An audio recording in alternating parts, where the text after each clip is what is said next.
Hello everyone and welcome to part 5 of the single stage endurance challenge. When we left off in part 4 we had just captured in orbit of Laythe. As a refresher, we've already landed on Minmus, Gilly, Pole, Bop, Dress, Ike, Elu, and next stop will be Laythe. In part 4 I had asked everyone to take a guess at what the rest of the itinerary would be. The first person to get it exactly correct had some really good reasoning behind his answer, which was cool to see. I did notice that a lot of people seem to have forgotten that we landed on Gilly. That was our second stop. I'm not sure how everyone missed that, but no worries.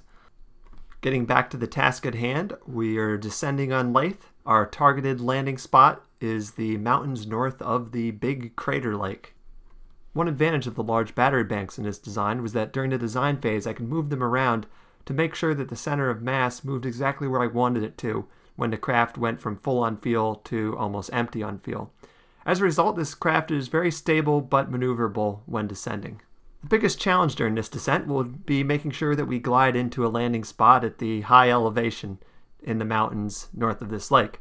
We don't really need to do this in terms of fuel. We actually have more liquid fuel than we need at this point, but I still want to do things efficiently and see how much fuel we can be left with at the end. An uphill landing zone is a great boon to us here. It makes the big craft a lot easier to slow down, which is very helpful given our not really that ample landing gear. It also makes it a lot easier for us to stop on the ground, which is useful because wheel brakes, despite some improvements over the patches, are still pretty weak. And with that, we've successfully landed on Laythe. Laythe is an important milestone for a lot of single-stage endurance missions. It's a great destination to go for on a single stage if you feel like you've mastered the basics of space planes, and it'll really motivate you to take a look at gravity assists because it really makes a dramatic impact on this kind of mission. It's now time to ascend from Laythe. This would normally be a rather easy takeoff and ascent given that we have, due to the almost empty fuel, quite a lot of rapiers per ton. But there is a problem.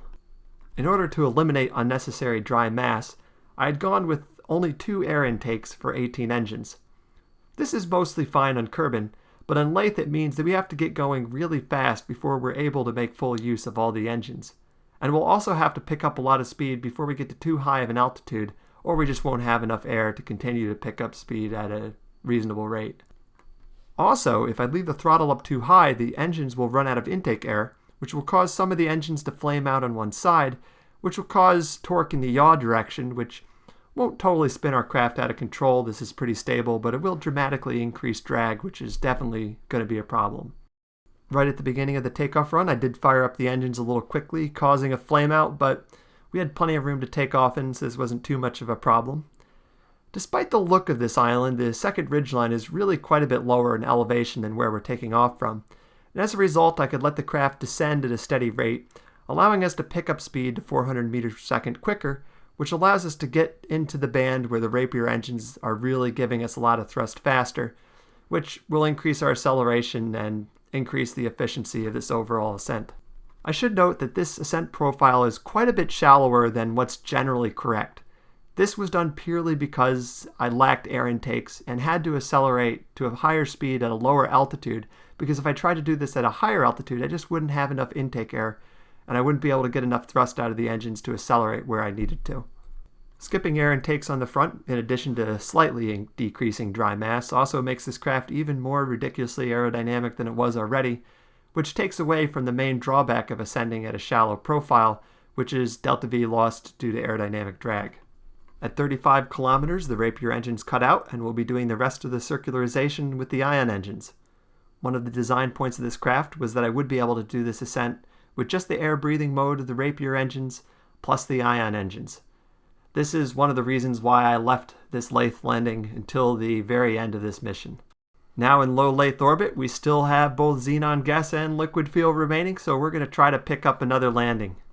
Our ejection burn, split over the many small mini burns characteristic of this mission, will take us on a direct home and transfer from this landing destination to the next for only the second time in this video, which should give you guys a pretty good hint at where we're going next. As another fun fact, this ejection burn from Laythe is the second largest orbital maneuver in this mission in terms of delta V, with the first being the ejection burn from low Kerbin orbit to Minmus rendezvous. The light gray-blue moon ahead means that if you guessed our next landing would be on Val, you are correct. Continuing the theme of seconds, this will be the second largest and second most massive moon that we've landed on so far in this mission. However, the largest body we landed on so far was Laythe, where we had an atmosphere with oxygen to help us out. The highest gravity vacuum landing that we've done so far was on Eeloo. Val has 38% more gravity than Eeloo. This is actually the landing that determined how many LVNs that this craft needed.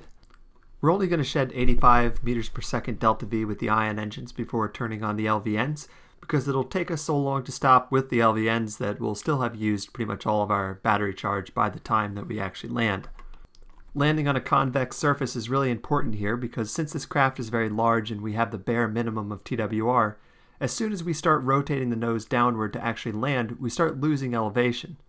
And it takes us quite a while to rotate, so we're going to start losing a significant amount of elevation. Landing on a domed area will allow us to sail in a natural parabola without just crashing down onto flat ground. We still slammed the ground pretty hard in the landing, but the low landing approach had done enough that it didn't actually break the landing gear, and I can call that a success. While on paper this landing was supposed to be the most difficult in the whole mission, when it came to actually flying it, it all came off without much fanfare. This was likely because this is the landing that I had done some of the most testing on, including having already picked out a precise landing spot. Bill did have some difficulty getting on top of the craft to celebrate, but after a couple interesting attempts, we were able to get the correct jump to get up on there. Part of the reason I picked this precise landing spot is for the takeoff run. Getting this craft off the ground on Val is quite difficult. Because of its lack of maneuverability, it takes a long time to rotate up, and because of our lack of TWR, the nose needs to be pretty high for us to actually start ascending. Without a ski jump like what we have ahead of us here, it'd be pretty much impossible to get off the ground. Unlike on some of the previous landings, we also are going to be using the LVN engines during the entirety of the takeoff run, because we really need as much vertical speed as possible to prevent us from crashing back into the ground. While the craft is a little bit lighter now, we actually need more delta V to ascend by a little bit, because using the wheel brakes is essentially free delta V, and we have nothing like that on the Ascent. At 630 meters per second, I could turn off the LVN engines, but I should note I have used 60% of my remaining liquid fuel relative to before landing on Val. However, the weight reduction this has performed in the craft can be seen in the fact that I was able to turn off the engines at a much lower speed than I had to turn them on during the descent. Counting the Val landing, we've now landed on 7 moons and 2 planets. That's every planet with the exception of Moho, Eve, and Duna, and every extraplanetary moon with the exception of Tylo. Neither any of these planets nor Tylo is something that's going to happen, but we've knocked off a lot of moons as well as 4/5 of the Joule 5, so it is time to return to Kerbin. Our ejection from Val brings us on an intersect with Tylo. After doing a gravity assist off of Tylo, we're going to ping-pong off of the Joule moons a couple times to get us into a higher elliptical orbit. And then a final gravity assist off of Tylo will fling us back onto an intersection with Kerbin. In many of my earlier videos, I often captured at Kerbin directly from a transfer from Joule. This requires scrubbing quite a lot of velocity to actually capture, which involves spinning to dissipate heat or doing some rocket burning to help capture, but as mentioned previously, I can reverse my gravity assist route to Joule and use gravity assists off of Kerbin and Eve to slow down my relative velocity to Kerbin before doing my final approach. After our 3 final gravity assists, which included 2 off of Kerbin and 1 off of Eve, we have our final approach of Kerbin, which is at a velocity low enough that we should be able to capture in a single aerobraking pass. After the gravity assists, our velocity relative to Kerbin was at a very safe level and we were able to capture easily without any dangerous heating.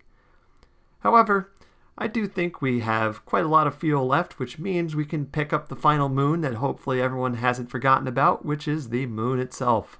Since this will be our final landing, except for trying to get back to the Kerbal Space Center of course, I can say that the winner of my challenge to guess the rest of my itinerary was an Angry Bird Man.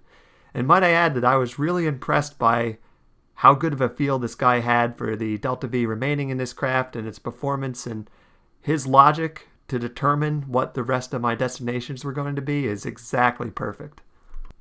The moon has significantly less gravity than Val, and in the normal philosophy of this mission I would have wanted to do Val after this, but obviously since this is back on Kerbin, it didn't make much sense to fly all the way back to Kerbin and then back to Jewel just to do the moons in the order that I would have liked to.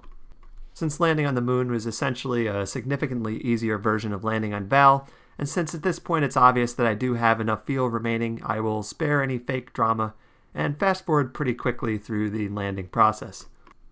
The only thing that is legitimately more difficult about landing on the moon is there isn't any great landing spots like there is on Val. There's no large mountains that have a nice smooth domed top and are well above the rest of the landscape. But due to the significantly lower gravity, this didn't really create that much difficulty. With this landing, we brought our total moons count to 8. On top of the 2 planets, this brings our total landing counts to 10, which is a pretty solid number. Now we just have to bring it on home to the Kerbal Space Center. One nice trade-off about the rugged terrain on the moon that likes to break your landing gear is that the bumps in the ground do help me get the nose up into the air and actually start an ascent. The concept of the ascent is fairly similar to the moons before. I'm going to leave the LVNs on long enough that we're close enough to orbital velocity that we can do the rest of the delta V off of just the battery banks and the ion engines. Once reaching lunar orbit, our last act of using delta V will be to eject into return orbit to Kerbin. Since our return orbit intersects with the atmosphere, we're going to let it do the rest of the work and do any adjusting we need to land in the right spot by using our aerodynamic control surfaces. While we break down to a low Kerbin orbit, let's take stock of the mission. We have just over 17 tons of fuel remaining, which is quite a lot, but not enough to go land in Moho. Additionally, this craft wasn't actually designed with the TWR or the battery banks to land on Moho. Moho is a little bit more massive than Val and would require some more LVNs to land on. Being as I was able to land on 10 moons and still had quite a bit of fuel left, I get the feeling that with some more optimizations, adding Moho to a mission like this might be possible, but this mission required such a large time investment that I'm definitely not going to do a redo of this particular mission. All in all, I'm very happy with being able to land on 8 moons and 2 planets. I hadn't even hoped to be able to do that before I finished putting this design together and did the math on how much delta V I would have in orbit. And once I got those numbers on the first tests, I knew this was a mission that I definitely had to do. But we still have to land at the Kerbal Space Center, so let's get that done. For the descent, I'll spare you guys some fake drama and tell you that this craft is honestly extremely easy to land. With most of my designs, I'm not worried about optimizing for ease of landing, and it ends up being sometimes very difficult.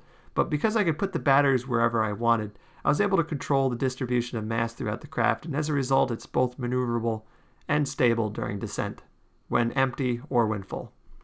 The biggest thing to watch out for while landing this was that its brakes are really pretty bad for its mass, and as a result it is necessary to land as slow as possible on the runway to avoid sailing off the end of it and into the drink.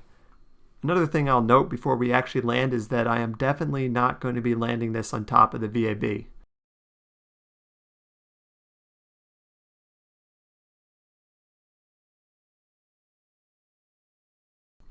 With this safe touchdown, Bill has flown from the Kerbal Space Center on a single stage with stock parts and physics, without any refueling or ISRU, to 8 different moons and 2 different planets before returning.